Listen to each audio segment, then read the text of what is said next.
আসসালামু আলাইকুম guys, welcome to our another new video. আজকের অত্যাধিক গরম পড়েছে, 38 আমাদের এখানে চলছে। তোমাদের সবার ওখানে বেশি গরম পড়েছে। সবার পাখির কী অবস্থা আপডেট নিয়ে আজকে চলে এসেছি একটা ভিডিওতে। পাখিকে কেমনভাবে গরমে তোমরা ট্রিট করবে, কেমন খাওয়া দাওয়া দেবে, কেমন ডায়েট দেবে, কেমনভাবে যত্ন নেবে, আজকে টোটাল ভিডিওটা সেই টপিকের উপরে। তোমাদের যাদের যাদের কাছে পাখি আছে, ছোট পাখি বড় পাখি, আজকে টোটাল A to Z তোমাদের সাথে আমি শেয়ার করব। সবার ফার্স্ট আমার হল্যান্ডটা তোমরা দেখলে, এখানে আছে আমার কিছু জেবিআর হল্যান্ডের ক্রস, যেগুলোকে আমি ক্রসভাবে দেখতে চাইছি যে সাইজটা কেমন ইনক্রিজ হয়, হল্যান্ড বা জেপিতে ক্রস করালে কেমন ব্রিড আসে। যার জন্য আমি এই পেয়ারটাকে এমনভাবেই লাগিয়েছি। তোমরা অনেকে কমেন্টে বলতে পারো, দাদা জেপির সাথে জেপি দিতে পারতে, ফ্লাওয়ারটা ভালো আসতো। বাট এখানে সেটা সিচুয়েশন নয়, আমি এটা এক্সপেরিমেন্টের জন্য করেছি। এখানে দেখতে পাচ্ছ আমার ককটেলের কিছু বেবি আছে স্টক করা। এখানে আছে আমার ব্রিডিং পেয়ার, যেগুলো সব ভাঁড় খোলা আছে। এখানেও একটা আমার white face to white face breeding pair. এখানে দেখতে পাচ্ছ আমার বাটারফ্লাইয়ের সাথে অ্যালবিনোর পেয়ার, এবং যার হাঁড়িতে বাচ্চাও আছে অলরেডি। আর এই বাচ্চাটার খুব প্ল্যাগিং করেছে ওর বাবা মা ক্যালসিয়ামের অভাবে। এখানে দেখতে পাচ্ছ ক্রিম ফেস বাটারফ্লাই, তার সাথে আছে আমার অ্যালবিনোর পেয়ার। এখানে একটা বেবি আছে, এদেরও বেবিটাকে আলাদা করে দেবো, দিয়ে এদের সবাইকে একবার কোর্স করিয়ে ভাঁড় দিয়ে দেবো আবার। এখানে আছে হোয়াইট ফেসের সাথে আমার একটা অ্যালবিনোর পেয়ার, আর যার বেবিটা এসছে হোয়াইট ফেস। আর এর বেবিটা প্রত্যেকবারই ফিমেল আসে, কারণ এটাও দেখা যাক কি এসছে। আপাতত মনে হচ্ছে এটা মেলই এসছে। এই পেয়ারটা আমার ঘরের সব থেকে পুরনো পেয়ার, বাট প্রবলেম হচ্ছে এরা দুটো তিনটে করে বাচ্চা করে, বাট একটা করে মেরে দেয়। এখানে আমার যে সানগুলো, আমার পুরনো ব্রিডিং পেয়ার, দেখতেই পাচ্ছ টোটাল 4টে পেয়ার আছে। আর ভাঁড়গুলোর অবস্থা দেখে তোমরা বুঝতে পারছো ওরা কতটা কেটেছে। এখানে আমার দুটো সেমি অ্যাডাল্ট সানকনুর আছে, একটা পুরো অ্যাডাল্ট, একটা সেমি অ্যাডাল্ট, আর তার সাথে আছে একটা ব্লু পাইনাপেল। এই তিনটে আমার ঘরের পাখি, এই দুটো আমি সেল করিনি। এই যে দুটো যদি কেউ নিতে চাও আমাকে কমেন্ট করো বা ফোনও করো, ফোন নাম্বার দেওয়া থাকলো 8777219530। এখানে যে পেয়ারটা তোমাদের দেখাতে পাচ্ছি না, এটা আশা করছি ডিম দিয়েছে বা ডিম দেবে বলে প্রস্তুতি নিচ্ছে। কদিন আগে এদের আমি নেস্টিং দিয়েছি। নেস্টিং বলতে আমি সবসময় পাখিকে পা কাটি ইউজ করি, যে পাট শাক তোমরা খাও, সেই পাট শাকের পাট চাঁচাই করার পর যেটা দিয়ে রকেট তৈরি হয়, তো সেই পা কাটি আমি ইউজ করি নেস্টিংয়ের ক্ষেত্রে। আর ভাঁড়টা চেক করছি, পাখি তো খুবই অ্যাগ্রেসিভ এবং ডিম দেবে খুব তাড়াতাড়ি আশা করছি। নেস্টিং পুরো রেডি করে ফেলেছে, তো এদেরকে বেশি ডিস্টার্ব করবো না, চলো ভাঁড়টা বন্ধ করে দিই। এরপর তোমার দেখতে পাচ্ছ এখানে যে পাইনাপেলটা, পুরো একদম হাইপার রেড ফ্যাক্টর আছে, ডবল রেড ফ্যাক্টর। পাখির কোয়ালিটি ছবি তোমরা দেখেই বুঝতে পারছো ভিডিওতে যে পাখিটার কালার কতটা হেলদি আছে। এবারে তোমাদের সাথে আমি শেয়ার করবো যে টোটাল আমি পাখিকে কি ডায়েট দিই, সকালে উঠে আমি কি পাখিকে প্রথমে কি ডায়েটে কি ইউজ করি, সেই টোটাল জিনিসটাকে আমি, যারা নতুন পাখি ব্রিডার আছো তাদের সাথে আমি শেয়ার করছি। তোমরাও দেখে এমন করো, গরমে কোনো পাখিকে ডায়রিয়া হবে না। গরমে পাখি দেখবে অনেক, গরমের সময় অনেক বেশি রোগ হয় শীতকালের তুলনায়। শীতকালের রোগ খুব কম হয়, গরমকালে বেশি রোগ হয়, যার কারণে আজকের এই ভিডিওটা বানানো।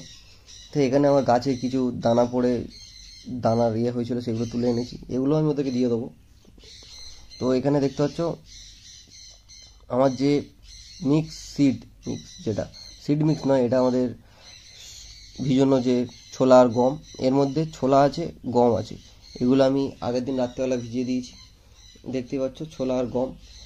আর এটা পুরোপুরি একদম পানি সোপ করে একদম পুরো ফুলে উঠেছে। এটা টোটাল আমি ককটেল কনুর সবাইকে প্রোভাইড করব। এটা তোমরা বদ্রিকেও দিতে পারো স্ম্যাশ করে, খুবই হেলদি একটা খাবার। আর আমি এখন পানিটা ঝারিয়ে নিয়ে 2-3 বার করে এটাকে আমি ভালো করে ওয়াশ করে নেব, কারণ এতে সারা রাত ভিজানোর পরে একটা গেঁজা ওঠে এবং কিছুটা স্মেল আসে, এর থেকে ব্যাড স্মেল আসে, যেটা পুরোপুরি ধুয়ে নেওয়ার ক্ষেত্রে এটা পুরোপুরি স্মেলটা চলে যায়। এবং নর্মালি এই সব ফুডটা মানুষও সকালে নিতে পারে, এটা খুবই হেলদি খাবার এবং আমি গরমে পাখিকে প্রোভাইড করি। আরও থাকে আমার কাছে, সেগুলো শেষ হয়ে গিয়েছে, যেটা তোমার সবুজ কড়াই, তারপরে তোমার আরও 2-3 রকমের বাদাম ভিজানো। দেখতে পাচ্ছ পুরো একদম ছোলাগুলো গমগুলো পুরো পানি টেনে একদম ফুলে ফুলে উঠেছে। এবার এটাকে আমি 2-3 বার ওয়াশ করব। 2-3 বার ওয়াশ করার পরে এটা আমি পাখির কেজে প্রত্যেক পাখিকে একটা একটা করে আমি প্রোভাইড করে দেবো, এবং সেটাও তোমাদের সাথে আমি শেয়ার করছি। এই হেলদি ফুড এইরকমভাবে যদি তোমরা ডায়েট মেনটেন করো, আশা করছি গরমে তোমাদের কোনো পাখির কোনো রকম ডায়রিয়া কোনো রকম গরমেও দেখবে অনেক সময় পাখি গা ফুলিয়ে বসে থাকে, অনেক সময় দেখবে পাতলা পায়খানা হয়, পেটের সমস্যা সব থেকে বেশি হয়, যেগুলো তোমাদের আশা করছি পাখির ক্ষেত্রে আর দেখা দেবে না, টোটালি দেখা দেবে না। আর গরমে তোমরা বিশেষ করে চেষ্টা করবে পানিটাকে 2-3 বার করে চেঞ্জ করে দেওয়া। পানিটাকে একদিন ওআরএস পানি দিলে সপ্তাহে একদিন, তাছাড়া একদিন তোমরা গ্লুকন্ডি পানি দিতে পারো, 2 দিন নর্মাল পানি দিলে। এরমভাবে পানিটাকে তোমরা মেনটেন করবে, আশা করছি পাখি তোমার কোনো রকম প্রবলেম হবে না। তো চলো এরপর আরেকটা সিক্রেট জিনিস তোমাদেরকে দেখাচ্ছি। আমি আমার ছাদ বাগানে পাখির জন্য বাইরে থেকে যে ভেজিটেবিলগুলো কিনতে পাওয়া যায়, যে শাক সবজিগুলো, যেমন পালং শাক, কলমি শাক, নানান ধরনের শাক যেগুলো আমরা বাইরে থেকে কিনি, পাখিকে গরমকালে যেগুলো কিনে কিনে আমরা প্রোভাইড করি। তো আমি এরকম ছাদ বাগানের উপরে আমার নিজে হাতে বীজ থেকে তৈরি করা গাছ, এগুলো হচ্ছে কলমি শাক। তোমাদের ভাষায় যারা যেখান থেকে ভিডিও দেখছো এগুলোকে কী শাক বলে কমেন্ট করে জানিও। তো এই কলমি শাক আমি তুলে নিচ্ছি, যেটা আমি একদম সদ্য টাটকা তুলে 2-3 বার ওয়াশ করে পাখিকে প্রোভাইড করবো। আর পুরোপুরি এটা অর্গ্যানিকভাবে, আমি কোনো রকম রাসায়নিক ইউজ করিনি, ন্যাচারাল পদ্ধতিতে আমি চাষ করেছি। এটা খাওয়ার জন্য নয়, শুধুমাত্র আমার পাখির জন্য আমি এটা প্রোভাইড করেছি। এটা আমার করতেও খুব ভালো লাগে, আমার গার্ডেনিং করতে খুব ভালো লাগে, যার কারণে আমি গার্ডেনিংয়ের সাথে সাথে আমার শখের কিছু একটা ছোট একটা অংশ যেটা আমি পাখিকে অর্গ্যানিকভাবে দিতে চাই সেটা আমি প্রোভাইড করছি। এখানে যেটা তুলছি এখন এটা হচ্ছে কলমি শাক। এটা হচ্ছে শীতের শাক, এটা আমার আগে বীজ ফেলা ছিল এবং তোলার পরে আমি ডোক কেটে কেটে যখন তুলেছি তারপরে আবার এগুলো থেকে রিগ্রো হয়েছে। এগুলো 2-3 বার করে তোলা যায়, রিগ্রো হয়। এবং তোমরা যদি কোনো কেউ ছাদের উপরে করতে চাও এরমভাবে পাখির জন্য, 2-3টে ছোটো ছোটো ফলের ক্রেট, গামলা ভাঙা ওতে ইউজ করে তোমরা শুধু দোকান থেকে গিয়ে ভালো একটা সিডের দোকানে গিয়ে যদি তোমরা বলো যে গরমের সিড দাও, আমি ছাদের উপরে বা যেখানেও ফেলবো, তো ওরা তোমাদেরকে হাইব্রিড গরমের সিড দেবে, যেগুলো খুব ভালোভাবে জার্মিনেট হয়ে যায় এবং এদের কোনো পরিচর্যা নেই।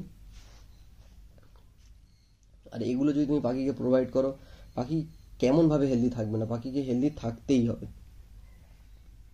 তো এগুলো তুলে নেওয়ার পরে আমি পাখির কেজে গিয়ে ধোয়ার পরে তোমাদেরকে দেখাচ্ছি। তো আজকে দেখতে পাচ্ছ টোটাল এতটা কালেকশন করেছি এবং এটাকে ভালো করে প্রত্যেকটা জিনিস তোলার পরে ভালো করে ধুয়ে নেওয়া উচিত, কারণ অনেক রকম পোকামাকড় গাছে থাকে, শাক পাতাতে থাকে। তো যার কারণে আমি এটাকে ভালো করে ওয়াশ করে নিচ্ছি একদম ফুললি। তারপরে আমি পাখির কেজে এগুলো টোটাল একটা একটা করে প্রোভাইড করব। তো চলো এবার একটা একটা করে আমি পাখির কেজে প্রত্যেকটাকে দিয়ে দিই। তো এগুলো যেগুলো খুলছি, এগুলো যে পাইনাপেলটা দেখালাম নেস্টিং করেছি, এটা হচ্ছে পাইনাপেলের। তো পাইনাপেলকে আমি কী দিচ্ছি সেটাও তোমাদের সাথে আমি শেয়ার করে দিচ্ছি লাইভ। কোনোটা এখানে দেখতে পাচ্ছ একটু অল্প পরিমাণে ছোলা আর গম ভিজানোটা নিয়ে নিলাম সোক করা। আর এগুলো যদি তোমরা কেউ ভিজিয়ে রেখে পরের দিন যদি তোমরা কেউ এগুলো থেকে স্প্রাউট বের করতে পারো, এটা পাখির ক্ষেত্রে আরও একটা উপকারী খাবার হয়ে যায়। স্প্রাউটের এনার্জি, স্প্রাউটের ভিটামিন পরিমাণ আরও বেশি থাকে, যার কারণে পাখিকে দিলে আরও হেলদি বেশি কারণ বেশি করে পাখি হেলদি হয়। তো এখানে দেখতে পাচ্ছ যে পাইনাপেল আর যে সানটা একসাথে আছে তাদের কেজ এবং তাদের বাটিটাও বের করে নিচ্ছি। আর তোমরা ভিডিওতে দেখে বলতে পারো দাদা বাটিগুলো পরিষ্কার করো। বাটিগুলো আমি পরিষ্কার করি, যেদিন পেয়ারা দিই সেদিনই বাটিটা নোংরা করে দেয়, যার কারণে পরিষ্কার করা হয় না। তো এগুলোতে কোনো অসুবিধা হয় না, আমি বাটির ডেলি রেগুলারই পরিষ্কার করি। তো এখানে দেখতে পাচ্ছ আমি কিছুটা পরিমাণে অল্প পরিমাণে ছোলা আর স্প্রাউট নিয়ে নিলাম, তার সাথে দিয়ে দিলাম কিছু শাক। এটা প্রত্যেকটা পাখিকে দেওয়া যাবে গরমের সময়, এর কোনো সাইড এফেক্ট নেই, কোনো কিছু নেই। তোমরা নির্ভয়ে পাখিকে প্রোভাইড করতে পারো এবং পাখি এতে খুবই হেলদি থাকে এবং খুবই অ্যাক্টিভ থাকে। তো আমার যত সান ছিল সানদের সবাইকে আমার দেওয়া কমপ্লিট হয়ে গিয়েছে এবং এরাও কতটা এইটা খাবারটার জন্য আগ্রহী, এক্সাইটেড হয়ে থাকে তোমরা দেখেই বুঝতে পারছো। দেয়া মাত্রই এরা লেবে চলে এসছে। এরপরে আমার টোটাল যত ককটেল আছে, বদ্রি আছে, এদেরকে দিয়ে দেবো। দিয়ে দেখো তোমরা কীরমভাবে এরা এই ফুডটাকে এনজয় করে। গরমের সময় এটা তোমরা সবাই এই ডায়েটটা মেনটেন করো, আশা করছি তোমাদের পাখির কোনো রকম অসুবিধা হবে না। টোটাল যত ককটেল ছিল তাদেরকেও আপাতত দেয়া কমপ্লিট।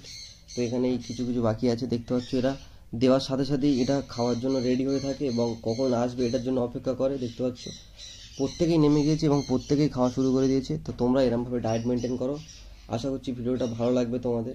আর ভিডিওটাতে যারা প্রথম দেখছো বা এই চ্যানেলে যারা প্রথম, তারা চ্যানেলটিকে লাইক, শেয়ার এবং সাবস্ক্রাইব করো। আর ভিডিওটা ভালো লেগে থাকলে তোমরা চ্যানেলটাকে সাবস্ক্রাইব করে দাও। আর এরকম গুরুত্বপূর্ণ টিপস ও ভিডিও পাওয়ার জন্য তোমরা এই চ্যানেলটাকে ফলো করো। আর দেখতেই পাচ্ছ আরও নতুন টিপস, তোমাদের যে কোনো অসুবিধা হলে তোমরা কমেন্টে জানাও, আমি সেই টপিক অনুযায়ী ভিডিও আনার চেষ্টা করব, বা ভিডিও আমি তোমাদের সেই টপিক অনুযায়ী আনবো। দেখা হচ্ছে নেক্সট ভিডিওতে। খোদা হাফেজ।